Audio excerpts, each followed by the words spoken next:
नमस्कार प्रिय दर्शकों, आप सभी का स्वागत है। मैं हूं आपका मित्र एस्ट्रोलॉजर सुनील शास्त्री और आप देख रहे हैं हमारे ज्योतिष से संबंधित कुछ विशेष एडिशनल और स्पेशल बातें।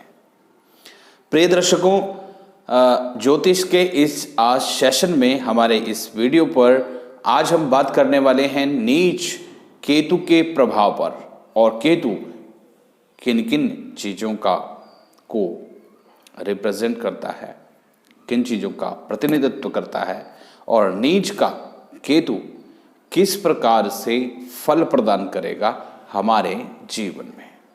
तो आइए जानते हैं समस्त बातों को। इससे पहले कि स्टार्ट करें, आपसे रिक्वेस्ट है हमारे चैनल को जल्दी से सब्सक्राइब कर लीजिए, बेल आइकन के बटन को प्रेस कर लीजिए ताकि आने वाली सभी वीडियोस की नोटिफिकेशन आपको मिल सके सबसे पहले। तो आइए स्टार्ट करते हैं इस इंट्रो के बाद।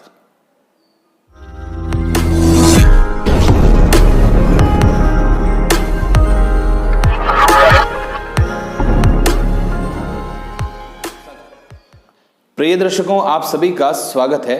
Most welcome once again.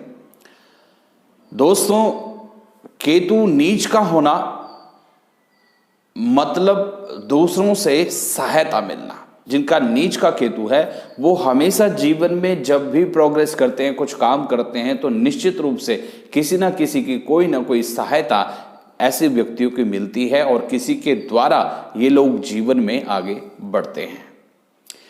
Ketu नाना नानी का भी कारक है, इसीलिए नाना नानी का सुख, दादा दादी का सुख ऐसे लोगों को कम मिलता है जीवन में। बड़े लोगों का आशीर्वाद, प्रेम, प्यार ऐसे लोगों को जीवन में नहीं मिलता है अथवा बहुत कम संख्या में प्राप्त होता है। केतु का स्वभाव है अचानक। नीच में केतु जो है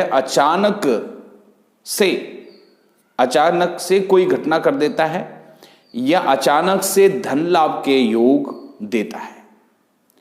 जिनका केतु नीच का है उनके जीवन में जब भी पैसा आएगा सोर्स ऑफ इनकम से किसी तरीके से, तो वो जैकपॉट के जरिए आएगा और आपको खुद भी नहीं पता होगा कि किस तरह से कब पैसा आने वाला है, कब लाइफ में अच्छा या बुरा होने वाला है।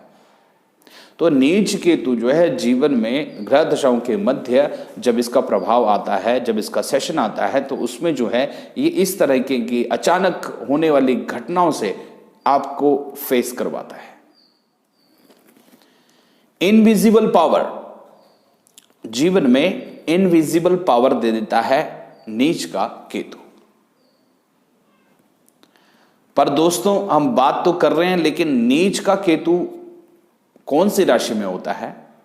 मृग, वृक, मिथुन। मिथुन राशि में केतु जो है नीच के हो जाते हैं, इसलिए वहां पर कुछ ऐसी शक्तियां अदृश्य, जिसे विजिबल इनविजिबल कहते हैं, तो ऐसे शक्तियों से सामना करवाते हैं। और खासकर ऐसी शक्तियां कई बार जो है शरीर में व्यक्तियों की होती है और वो नाचना, गाना, बोलना, या अपने आप को कई बार जो है जिनके नीच केतु हैं कुंडली में, वो अपने आप को कभी बार ऐसा भी लगता है कि हमारे अंदर कोई नेगेटिव एनर्जी या पॉजिटिव एनर्जी जो है हमें प्रभावित कर रही है और हमें इंडिकेट कर रही है, और उसके वश में होकर के हम लोग जो हैं चल रहे हैं। जीवन में जो भी कार्य कर रहे हैं उस किसी के वशीभूत होकर के कर रहे हैं। धर्म और आध्यात्म के क्षेत्रों में भी केतु अग्रसर करता है व्यक्तियों को।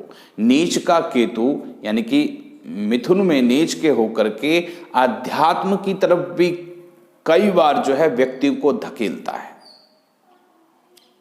लेकिन आध्यात्म में इनका मन लगता नहीं है। किसी बुजुर्ग के आशीर्वाद या भगवान के आशीर्वाद के कारण ही इनका नीच का केतु, यदि सेवक हैं परमात्मा के या किसी अच्छे व्यक्ति के, तो ये परमात्मा का आशीर्वाद आप समझिए। इसलिए आध्यात्म के क्षेत्रों में कहा जाता है कि केतु जो है मोक्ष का भी कारक है। यहां पर ऐसे व्यक्ति जो है अपनी मनमानी करने वाले होते हैं। बुद्धि को ऐसे व्यक्ति यूज नहीं करते हैं, दिल से काम लेते हैं और जिसका कि परिणाम काफी कई बार जो है गलत हो जाता है। ऐसे लोगों का संग यदि कोई बुरा व्यक्ति ऐसे लोगों का संग करे तो इनको धोखा, पैसों से संबंधित प्रॉब्लम, शारीरिक कष्ट भी पहुंचा सकते हैं। लेकिन ऐसे व्यक्ति यदि किसी अच्छे व्यक्ति का साथ पालें तो ये जो है काफी उन्नति के क्षेत्रों पर देखे जा सकते हैं। नीच का केतु इस प्रकार के शुभ और दुष्प्रभाव दोनों ही टाइप्स में देता है। शत्रुओं के क्षेत्र में बात करें तो शत्रुओं को परास्त करने वाले हमेशा केतु होते हैं। ये लोग ऐसे होते हैं कि कोई ना कोई इनके संकट के समय खड़ा हो जाता है। कोई उच्च व्यक्ति, कोई शक्तिशाली, हमेशा कोई भी कार्य न बन रहा हो तो कोई ना कोई आकर के इनके कार्य को संवार देता है, बना देता है। इसीलिए ये कई बार पराक्रमी भी कहलाए जाते हैं। अपने शत्रुओं पर निश्चित रूप से प्रहार करके उनकी शत्रुता को खत्म करने वाले होते हैं। वहीं दिमाग काफी तेज होता है, जैसे कि मैंने कहा, लेकिन उसका सदुपयोग नहीं करते।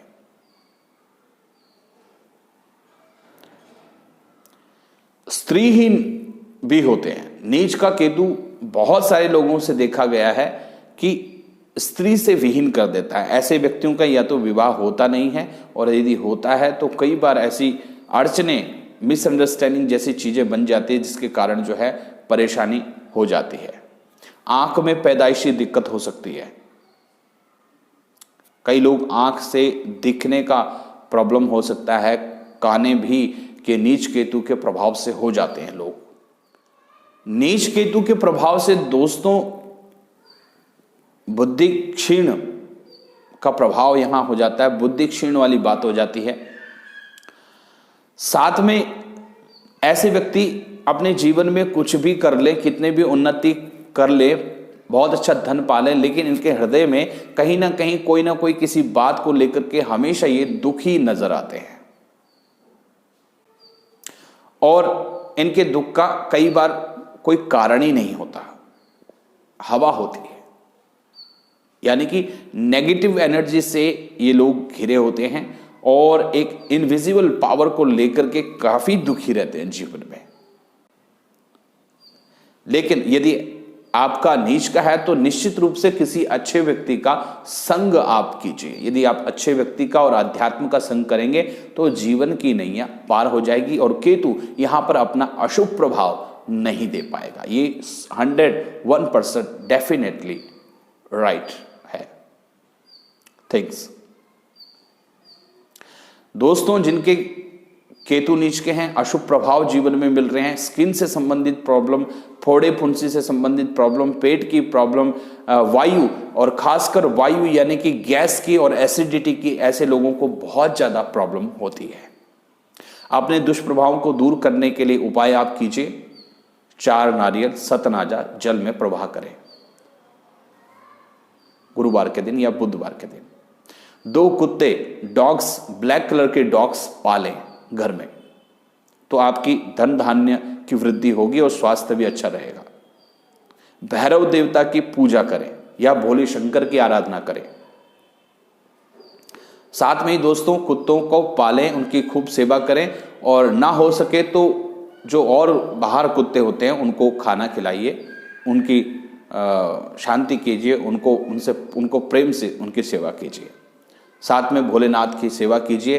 वैदिक उपाय कीजिए। केतु की संख्या में ओम श्राम श्रीम श्रोम सा केतवे नमः, इसकी जितना भी आप जाप कर सकते हो गुरुवार के दिन उतना आप जाप कीजिए। और इसका दशांश होम फिर कुछ जब यज्ञ जाप पूरा हो जाए तो किसी सुयोग्य ब्राह्मण को बुला करके वर्ण करके और उसके द्वारा जो है आप यज्ञ करवा लीजिए। और केतु के लिए नारियल, सतनाजा और रांगा जो धातु होती है वो और कुछ अनाज, ये जो है दान कीजिए किसी ब्राह्मण को, या फिर केतु के मंदिर टेम्पल जाकर के वहां पर दान कीजिए। आपका निश्चित रूप से केतु यहां शांत होगा।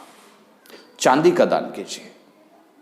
अधिक जानकारी के लिए वीडियो के कमेंट सेक्शन में लिखिए। अपनी जन्म पत्री को, हॉरोस्कोप को, प्रेडिक्शन के लिए, एनालिसिस के लिए आप जो है स्क्रीन पर दिए नंबर पर आप अपॉइंटमेंट लें, आप व्हाट्सएप करें और